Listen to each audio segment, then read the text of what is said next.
এবারে নতুন পেশায় যুক্ত হলেন চিত্রনায়ক জায়েদ খান।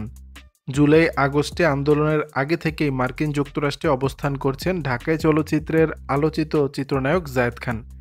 তবে বাংলাদেশে সরকার চলে যাওয়ার পর মাতৃভূমিতে ফেরার ইচ্ছা থাকার পরও সেটি আর হয়ে ওঠেনি এই নায়কের। এরপর থেকে যুক্তরাষ্ট্রে সময় কাটাচ্ছেন জায়েদ খান।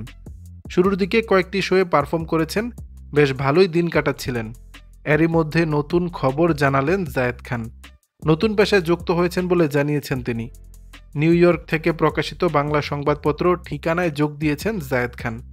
সংবাদ মাধ্যমটির ভিজুয়ালের একটি অনুষ্ঠানের মাধ্যমে প্রথমবারের মতো উপস্থাপক হিসেবে দেখা যাবে তাকে। বিষয়টি সংবাদ মাধ্যমকে নিজেই জানিয়েছেন এ তারকা। জায়েদ খান বলেন, বিদেশের মাটিতে থেকে দেশের জন্য কাজ করেছি ঠিকানা। প্রতিষ্ঠানটির সঙ্গে জনপ্রিয় সাংবাদিক খালেদ মহিউদ্দিন ভাইও জড়িত, তিনিও কাজ করছেন। তাদের সঙ্গে কাজের সুযোগ পাচ্ছি, এটি আমার জন্য আনন্দের। তিনি আরও বলেন, দর্শকরা আমাকে প্রথমবারের মতো উপস্থাপক হিসেবে দেখতে পাবেন পর্দায়।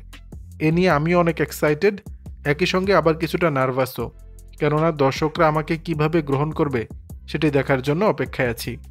দর্শক, বিষয়টি নিয়ে আপনাদের মতামত জানাবেন নিচের কমেন্ট বক্সে।